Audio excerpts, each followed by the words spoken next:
أعوذ بالله من الشيطان الرجيم بسم الله الرحمن الرحيم شهد الله أنه لا إله إلا هو والملائكة وأولو العلم قائما بالقسط لا إله إلا هو العزيز الحكيم إن الدين عند الله الإسلام صدق الله العظيم مشتی پرندو ویل چې تر ټولو غټه گواهی قرآن مجید کی هغه دا ده چې شهد الله پاک گواهی ورکړې ده.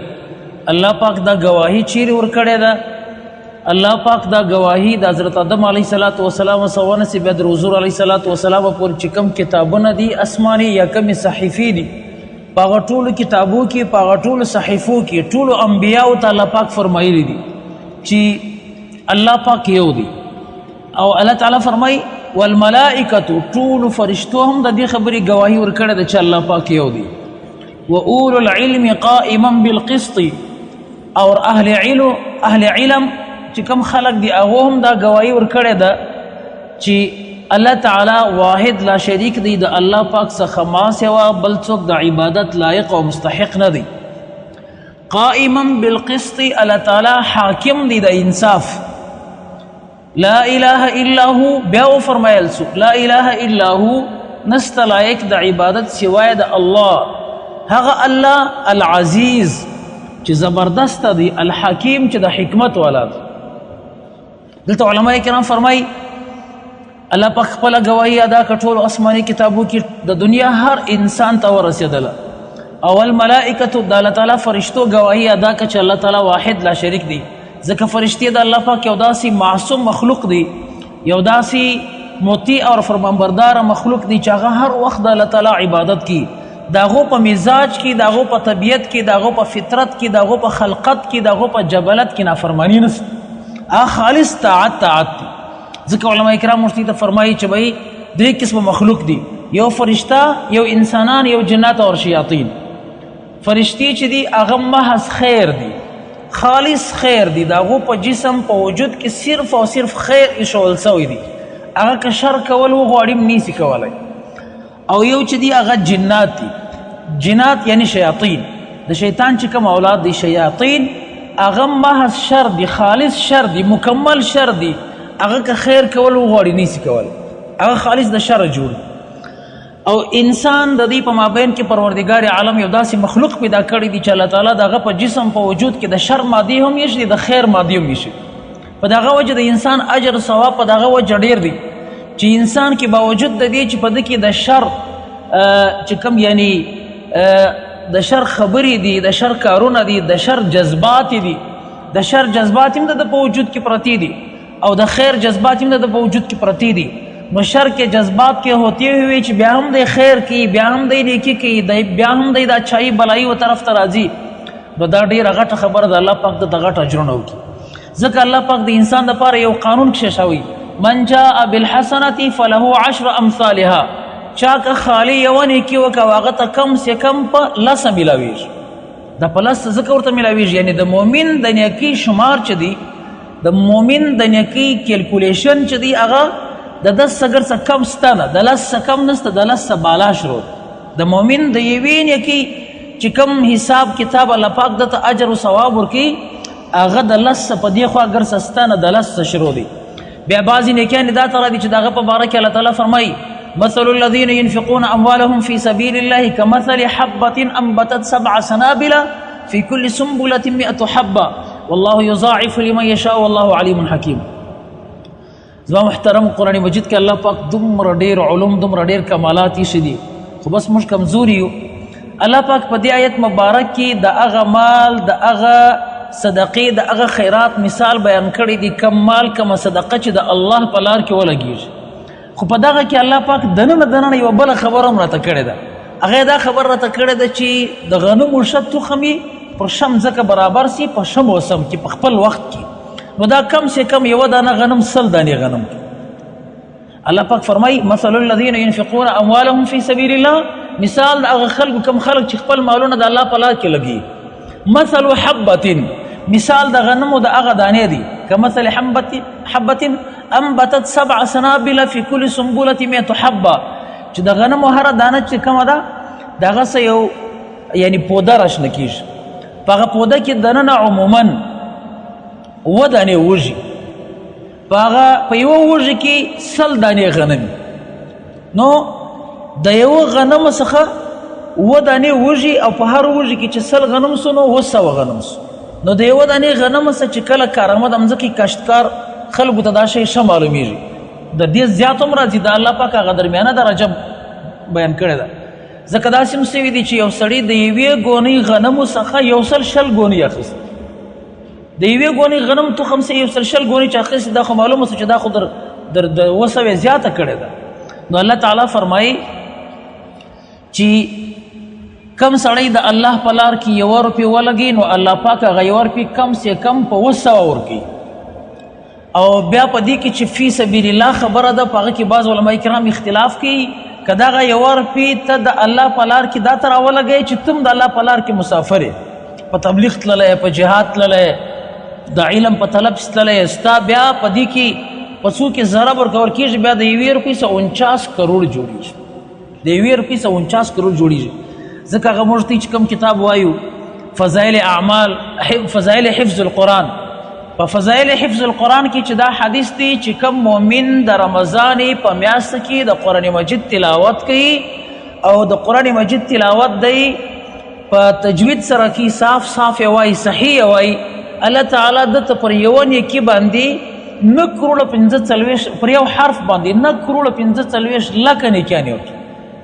فضائل حفظ القرآن یو کتاب دی، حضرت مولانا مفتی امداد الله انور صاحب لیکلی دی، هغه د حدیثو په روشنی کې لیکلی دی چې کوم سړی په رمضان کې په صحیح تجوید سره تلاوت کوي او تلاوت په نوافلو کې کوي، په لمانځه کې کوي او لمونځ په ولاړې باندې کوي، ځکه د ولاړې نوافل چې بیا دي هغه د ناستې تر نوافلو 2 ګونه زیات ثواب لري. که د ولاړې په لمانځه کې تا ته 100 نیکیانې میلاوېدې، د ناستې په هغه کې 50 درته میلاوېږي. په نوافلو کې موږ ته اختیار دی، موږ په ناستې هم کولی شو، په ولاړې هم کولی شو. نو که یو سړی په ولاړې کوي نو د هغه مطلب 100 نیکیانې دي، که په ناستې کوي نو د هغه د 50 نیکیانې.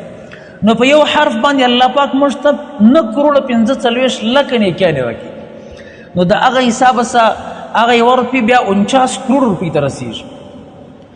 او بل ځای کې بیا الله تعالی فرمایي څه عبادات څه نیکیانې بیا داسې دي چې الله تعالی فرمایي زه بې حسابه اجر درکوم. الله تعالی فرمایي انما یوفی الصابرون اجرهم بغیر حساب، د صابرینو اجر چې دی هغه بې حسابه دی. یو خو زما ستا بې حسابه دی چې مطلب در کرب پاخوا مې نه دی زده، یو د الله پاک بې حسابه چې الله پاک کوم شي ته بې حسابه وایي معنا هغه شی واقع بې شمارئ. الله تعالی فرمایي د صبر دومره ډېر اجرونه دي چې د صبر موږ وچا ته بې شماره اجر ورکړو چې هغه شمارل کېدلی نه شي. نو الله تعالی فرمایي چې الله پاک دا گواهی ورکړې ده چې الله واحد لا شریک او د عبادت مستحق دی، د الله څخه ما سوا بل د عبادت، بل د الوهیت او بل د یعنی داسې ذات نسته چې هغه د معبود جوړ سي سوای د الله څخه. العزیز الحکیم چې الله تعالی زبردست حکمت والا ذات دی. په دې کې گواهی د الله پاک راله، د فرشتو راله، د علماو راله. امام غزالی صاحب رحمت الله علیه او حضرت علامه ابن کثیر رحمت الله علیه هغه فرمایي چې د علماو ثمرات اولا انبیا دي، ځکه دلته فرشتې رالی انبیا نه رالی، انبیا نه رالی، او دغه حکم خو موږ ته په اصل کې انبیا ورسولی دي. نو د اولو العلم کې اول انبیا دي، بیا د انبیاو شاګردان علما دي، ځکه په حدیث کې راځي حضور علیه السلام فرمایي العلماء ورثة الانبیا، علما چې دي هغه د انبیاو وارثان دي. نو انبیا او علما ټول پکې رالو. بیا په علما کې بعض علما کرام فرمایي د علماو سمنا هغه علما مراد دي چې هغه دین اسلام په تفصیل ویلی. بعض علما کرام فرمایي چې بای هغه خلک هم مراد دي په علماو کې چې کوم خلک و کائناتو ته ګوري د الله تعالی د قدرت کرشمي او نشانیان راباسي. وفي كل شيء له آية تدل على أنه واحد. وهي هر شيء په دې باندې دلالت کوي. حضرت مولانا محمد الحسن دیوبندی رحمۃ اللہ علیہ فرمائی انقلابات جہاں واعظ یا رب ہے سن لو، ہر تغیر سے صدا آتی ہے ففہم ففہم. ماتی تو ازما خوارکی اور شیر ریما خلی یو دانا شیر جوڑ کردی. ذرات عالم مشیر توحید ہے سمجھو، ذرات عالم مشیر توحید ہے سمجھو، ہر شے سے ندا آتی ہے احد احد. دار شی صدا آواز راضی چا اللہ یو دی. دالا دا قدرت پا دی کائنات کی دم رڈیری کرشمی دی. وفي كل شيء له آية تدل على أنه واحد. پہار شکی و نشانی پرتا دا چاگا نشانی پر دی خبر بند دلالت کی چا اللہ یو ذات. نو علماء کرام علما سوس ټول خلق مراد سو اولا انبیاء داغه څخه بعد چې کوم چا دین اسلام په تفصیل وي هغه خلق داغه څخه بعد کې هغه خلق چې هغه د الله تعالی په قدرتو کې د الله تعالی په مخلوقاتو کې سوچ کوي د الله په کائناتو کې سوچ کوي فکر کوي غور کوي د الله تعالی د قدرت کرشمه ثابتوي چې بھئی پدې کې د الله تعالی د ذات کرشمه دا او پدې کې د الله تعالی قدرت دی پدې کې د الله تعالی د تخلیق نشانیان پرتی دي جگنو چې دی جگنو یو کښنه خصمان دی پاغه کې لایټ لګیږي بلب کې لګیږي او دا د دنیا او دا د دنیا واحد لایټ دی چې په دې لایټ کې حرارت ګرمي نشته دا ټنډه لایټ په ټوله دنیا کې ټنډه لایټ نشته هر لایټ چې دی دا ټول ور دی دا ټوله ګرمي ده دا ټول ور دی ټول حرارت دی لیکن په جگنو کې چې کم لایټ رب العالمین پیدا کړی د قدرتی طور پر شاید دی په ټول جگنو لیدلې زموږ په وطن کې نشته پېښور کې شته یعنی دومره ډېر رڼا ماشاءالله کې د سره بیا خپل پاور سره دی هغه رڼا دی په کموالی هم سي زیاتوالی هم سي په پېښور کې بیخي ډېر دي دارالمکانیا کوړه خټه کې چې کله موږ نو هلته به بیخي ډېر وو بیا چې د بلب بند کړي نو ماشاءالله د دومره ډېر رڼا کوله دی چې پر کوم ځای باندې ناست وو هغه سره آس پاس دومره قدر مځکه ښکاره کېدله د جګنو په رڼا کې نو اوس دې کې د رب د قدرت څومره عجیبه کرشمه پرته ده چې دا د دنیا واحد خنک اور دی خنک لایټ دی چې په دې کې ګرمي او حرارت نشته نو د الله تعالی د قدرت نشانات ته چې قسم یو سړی په ظاهر عالم نه یا زموږ په معاشره کې زموږ په اصلاح کې موږ عامي ورته عامي یعنی عام سړی نو عامي یو څوک قدرت کرشمو ته ګوري د الله پاک کائناتو کې سوچ کی فکر کی غور کی نو دام په علماو کې رالی ځکه چې د الله تعالی د قدرت نشانیانو باندې پوهیږي هغه پیژني نو دا ټول خلق په علماو کې رالو نو حضرت امام غزالی صاحب رحمت الله علیه فرمای وای په دې کې د علماو ډیر غټ فضیلت دی ځکه چې الله تعالی د توحید په گواهی کې د خپل ځان سره فرشتي ملګری کې او د خپل ځان سره رب العالمین علما ملګری نو دا یو کار دی چې په دې کار کې رب العالمین د خپل ځان سره فرشتي او علما ملګری کو نو دا د علما کرامو ډیر غټ فضیلت دی لا اله الا هو العزیز الحکیم نست لایق د عبادت سوای د یو الله چې هغه زبردست حکمت والا ذات څومره ډیر حکمتونه دي د الله تعالی خو نو موږ نه پوهیږو بار حکم کې د الله تعالی حکمتونه دي د بل آیت مبارک فرمای ګورې زما محترمه مشتي دا خبره کړې وه چې دلته چې کوم دي عموما په سوره آل عمران کې یهود او نصارا چې دي هغو ته ډېر خطابونه دي ځکه چې مشتي پرون نوړ مورځ وویل چې د حضور علیه صلات وسلام په خدمت کې د یهود یو جماعت چې رالی پر حضور علیه السلام سوال وکړي او دغه څه مخکې موږ وویل چې د نجران د عیسایانو چې غټ وفد راغلی چې په هغه کې شپېته کسان وو څوارلس په هغه کې د دې غټ عالمان وو یو داسې سړی و چې د دې غټ عالم هم و بادشاه هم و سردار هم دا ګرده خلک پکښې نو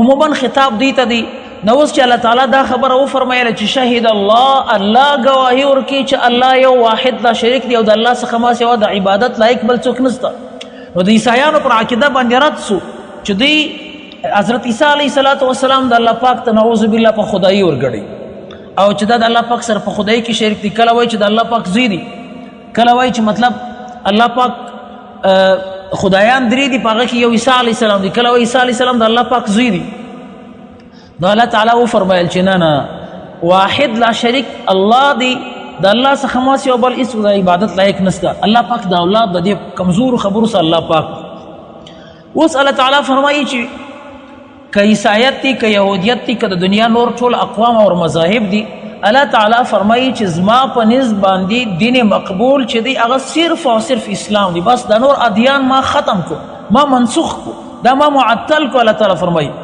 ان دین عند الله الاسلام بشک دین د الله په نزد باندې هغه صرف او صرف اسلام اوس دین څه معنا اسلام څه معنا دین اصل کې قرآن مجید کې الله پاک فرمایي چې دین چې دی هغه شرع لکم من الدین ما وصى به نوح الله پاک موږ ته فرمایي د رسول علیه السلام امت ته فرمایي موږ چې الله تعالی فرمایي شرع لکم من الدین ما ستی دپاره یو داسې دین مقرر کړی دی ما وصى به نوحا چې د هغه وصیت موږ حضرت نوح علیه الصلاۃ والسلام ته کړی نو اوس معلومه سوله چې باید دین و هغه خبرو ته وایي چې هغه د ټولو انبیاو په مابین کې مشترک دي هغه درې خبرې دي توحید رسالت آخرت نو دغه اصول ته د بنیادو ته اصل کې دین وایي اسلام څه ته وایي اسلام په اسلام کې ډېر غټ اوږد تفصیل دی. اسلام کله کله د ایمان په مقابله کې راځي، کله کله دغه اسلام بیانېږي.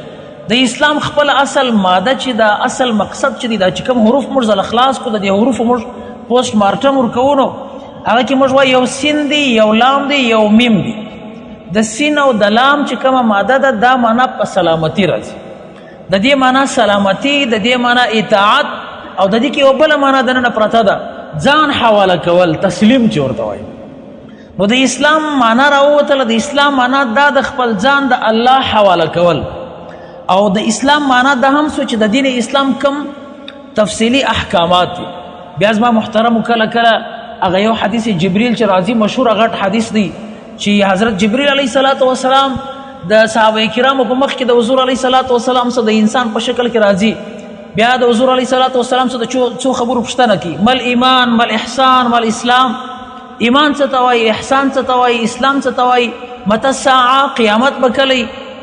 نو په هغه کې حضور علیه الصلاۃ والسلام فرمایي د ایمان او اسلام چې دواړه ذکر شوي دي، نو ایمان چې کوم دی هغه اندرون اسلام ته وایي، یعنی تصدیق قلبي ته وایي ایمان. اسلام څه ته وایي، اسلام ظاهري احکامات ته وایي.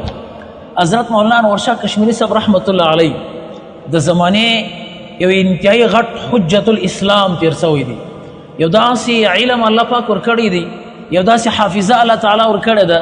زموږ په مدرسو کې موږ یو کتاب وایي، دغه کتاب نوم دی نور الیزا. دا نور الیزا چې کوم سړي لیکلی و په عراق کې، هغه بس خالي یوه قلمي نسخه په قلم باندې ولیکله، د هغې زمانې د عراق وزیر اوقاف ته یې ورکړه چې دا کتاب ما لیکلی. هغه چې ځینې واخیستی، زبردسته د فقه کتاب دی. نور الیزا چې کوم څوک وایي نو د هغه په مسلو سر خلاصیږي، حلال حرام، جایز ناجایز، په منځ کې واجبات، سنن، مستحبات، مکروهات، مفسدات، او داس په چیش ماتیږي، په چیش نه ماتیږي، وغیره وغیره. عجبه ښایسته مسلې پکښې. خو دغه هغه سړی، هغه مصنف دا کتاب د وزیر اوقاف په حواله کې بس دی ولاړ، د الله دپاره لیکلی، ځان یې نه کښ ښکاره ولاړ ورک سو. حکومت هغه کتاب قلمي نسخه بطور آثار قدیمه په خپل هغه لایبرري کې، په خپله کتبخانه مکتبه کې کښېښه او چا ته یې نه ورکوي. دې باره کې راځي وایي بیا حضرت مولانا ورشا کشمیری صاحب چې کله د عراق په دوره تللی و، عراق چونکې احناف دی، دا کتاب احناف لیکلی د حنفي مذهب مطابق دی، وایي هلته د هغه ځینې علما ورته ویل چې حضرت تا ته خو الله پاک ماشاءالله غټه حافظه درکړې. وایي مولانا ورشا کشمیری صاحب رحمت الله علیه ته الله پاک دومره ډېره حافظه ورکړې وه، نولده به درته وکړو. حدیث کې راځي وایي چې کله الله تعالی یوار د حضرت آدم علیه الصلاۃ والسلام د ملا پر شي طرف باندې د الله د شان لایق الله لاس ورتیر کی، د ټول اولاد د اکشنی سرو میژانو په شکل کې د په مخ کې پیدا کړي. ٹھیک سو. بیا کتی اورېدلی په دا حدیث کې یو عجبه واقع ده چې بیا الله پاک د ملا د هغه د ملا پر شي طرف چې لاس ورتیر کی چې دا کم ټول مخلوق انسانان د سرو میژانو په شکل کې پیدا کو، دا ټول مؤمنانو ځکه د ملا شی طرف. بیا الله پاک د ملا پر کیڼ طرف باندې لاس ورتیر کی، بیا د ټول اولاد کافران هغه دلته و دا بل طرف ته د سرو میژانو په شکل کې پیدا کړو. نو الله تعالی ورته فرمایل دا ټول جنتیان دي، دا ټول جهنمیان دي ستا په اولاد کې. د چې دغه مؤمنانو ته چې د وکتل نو د یو میژې تندي ډېر چمک کوي. د پښتنه ځینې وکړه چې الله پاک دا څوک دی زما په اولاد کې؟ الله تعالی ورته فرمایل دا ستا په اولاد کې یو نبي دی حضرت داود علیه السلام. ده ورته فرمایل چې الله پاک د ده عمر څو دی؟ الله تعالی ورته فرمایل چې د ده عمر خالي 80 کاله دی. ده د الله پاک څخه پوښتنه وکړه چې الله پاک زما عمر څو دی؟ الله تعالی ورته فرمایل ستا عمر 1000 کاله دی. ده ورته الله پاک زما د عمر څخه 40 کاله وعده تا ورکړه چې زما هغه 980 سي او د دغه 100 کاله سي. الله تعالی ورته فرمایل ټیک سو. نو الله تعالی د عمر څخه 40 کاله هغه داود علیه السلام ته ورکړه. کله چې بیا د حضرت نو علیه السلام د آدم علیه السلام چې کله 980 کاله پوره سو نو پروردګار عالم ورته وفرمایل فرشته الله پاک نبی ته فرشته راسي بقاعده اجازه ځینې اخلي چې الله پاک تا غواړي چې بس ته ما ته راسي. نو ورته ویل چې زما خو 40 کاله عمر پاته دی. هغه ورته ویل 40 کاله خو ته حضرت داود علیه السلام ته ورکړه، ولې ما نه درکړې زما نه دي په یاد. حدیث کې راځي وایي دا اورېد د حضرت آدم علیه السلام پر اولاد باندې داهر چې کوم دی هغه مسلط اسوله.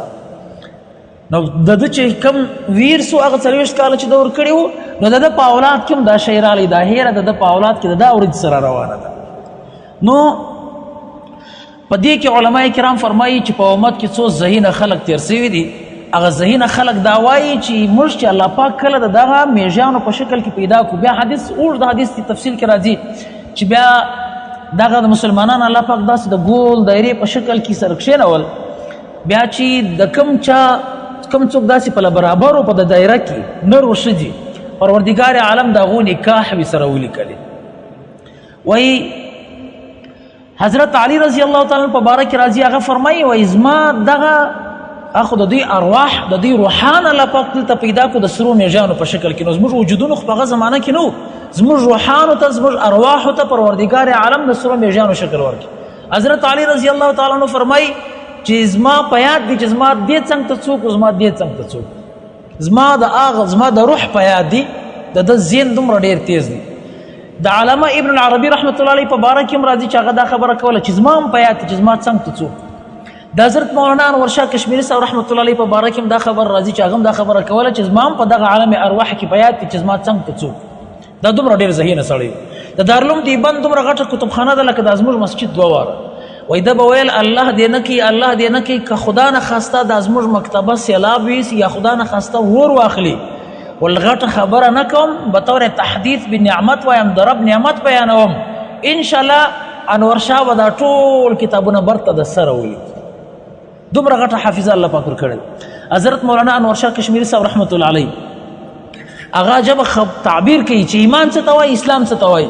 موږ چې مطلب وایو د ایمان او د اسلام فرق، خلاصه د هغه دا ده چې ایمان اندرون تصدیق قلبي ته وایي، اسلام ظاهري طاعت ته وایي، لمونځ اودس روزه حج زکات، دې ته اسلام وایي. اندرون چې ستا کوم د ایمان تصدیق دی ستا په زړه کې هغه ته ایمان وایي. خو حضرت صاحب انور شاه کشمیری صاحب رحمت الله علیه فرمایي وایي ایمان او اسلام په خپل آپس کې داسې سره داخل دي. وایي سره کم وایي دا رقم وایي چې ایمان ستا په زړه کې دننه یې نو باید چې دومره ډېر پاورفول یي، دومره ډېر زورور یي چې ستا د زړه څخه ستا په ټول وجود کې ولاړ شي، ستا پر وجود د باندې راوځي، ستا پر وجود د ایمان علامات ښکاري. اسلام بیا باید چې پر تا دومره ډېر په ظاهر کې طاعت دومره ډېري چې دومره ډېر طاعت د اسلام چې د طاعت د دننه څه د باندې څه دننه زړه ته ولاړ شي. ایمان دومره ډېر تیز چې د دننه څه د باندې راوځي. اسلام دې دومره ډېر زیات دومره ډېر تیز چې د باندې څه دننه ولاړ شي. د ایمان او اسلام په آپس کې سره تداخل ورکړي. ډېر عجبه ښایسته تشریح کوي زما محترمو. د الله په نسبت باندې صرف دین اسلام دی. بس یو کوچنۍ خبره کوم، نور به انشاءالله تعالی سبا کوو. د هر وخت نبی چې راغلی دی د نبی منونکي چې کوم دی هغه ته مسلمانان وایي او د هغه ټیم د هغه دین ته اسلام وایي. هر نبی چې راغلی د نبی منونکي مسلمانان دي. عیسی علیه السلام باندې چې کوم خلک ایمان راوړي وو نو هغه مسلمانان وو، د هغه وخت د دې دین اسلام. دغه تر موسی علیه السلام، دغه تر ابراهیم علیه السلام، ځکه د نوح علیه السلام په باره کې راځي چې هغه فرمایي انی امرت ان اکون اول المسلمین، ما ته حکم شوی دی چې زه اول مسلمان سم. د ابراهیم علیه السلام په باره کې هم راغلی دي ربنا وجعلنا مسلمین لك ومن ذریتنا امه مسلمه لك. موږ مسلمانان کې او د امت ته مسلمه ویل شوي دي. دغه تر واشهد باننا مسلمون د عیسیانو په باره کې راغلی دي چې هغه فرمایل چې الله پاک ته پر موږ باندې ګواه اوسه چې موږ مسلمانان یو. نو د هر نبی منونکي ته مسلمانان وایي، د هر نبی د هغې زمانې دین ته دین اسلام وایي. نو چونکې تاسو ته معلومه ده چې بیا هغه نبی وخت تیر سو نو د نبی دین منسوخه سي، نو معنا هغه د اسلام منسوخه سو، د دا خلکو دین چې دی معنا هغه منسوخه سو. بل دین چې راغلی نو اوس هغه اسلام. دا دین چې ختم سو نو دا اسلام ختم سو، اوس بل دین راغلی نو اوس دا اسلام. دغه تره د حضور علیه السلام اسلام چې کله راغلی نو تیر سوي ټول اسلامونه، تیر سوي ټول ادیان چې دی هغه ټول منسوخه سو. اوس دین اسلام، دین چې دی هغه د الله په نسبت باندې صرف اسلام دی. ځکه اوس د دغه سپارې په آخر کې، په دغه صورت کې په آخر کې موږ وایو الله تعالی فرمایي ومن یبتغي غیر الاسلام دینا فلن یقبل منه. څوک د اسلام علاوه بل دین غواړي الله پاک فرمایي زه قطعا نه قبلوم. بیا په شپږمه سپاره کې الله تعالی د سورة المائده په اول مخ کې فرمایي اليوم اکملت لکم دینکم، نن ورځ ما ستاسو دین مکمل کی. واتممت علیکم نعمتي، او نن ورځ ما پر تاسو باندې خپل نعمتونه پوره کو. ورضیت لکم الاسلام دینا، باز د آینده دپاره زه تاسو څخه صرف او صرف په دین اسلام باندې راضي، نور په یوه خبره باندې نه یم راضي. دین اسلام چې دی هغه اوس صرف او صرف د حضور علیه السلام د دین نوم اسلام دی. لہذا د نور ادیانو ته اوس اسلام ویل نه دی جایز، ځکه چې د هغوی اسلامیت منسوخه سو. اوس اسلام صرف او صرف د حضور علیه صلات وسلام دین دی. ان شاء الله تعالی په دې کې به نور خبر که خدای کړي به سبا وکړو. الله تعالی دې پر دې باندې عمل کولو توفیق را نصیب کړي. الله پاک دې موږ ته د قرآن مجید پوهه را نصیب کړي. صدق الله العظیم. الحمد لله رب العالمین والعاقبة للمتقین والصلاة والسلام على خير خلقه محمد وآله وأصحابه أجمعين. اللهم اجعلنا من الراشدين واجعلنا من عبادك الذين لا خوف عليهم ولا هم يحزنون. وصلى الله تعالى على خير خلقه محمد وآله وأصحابه أجمعين برحمته.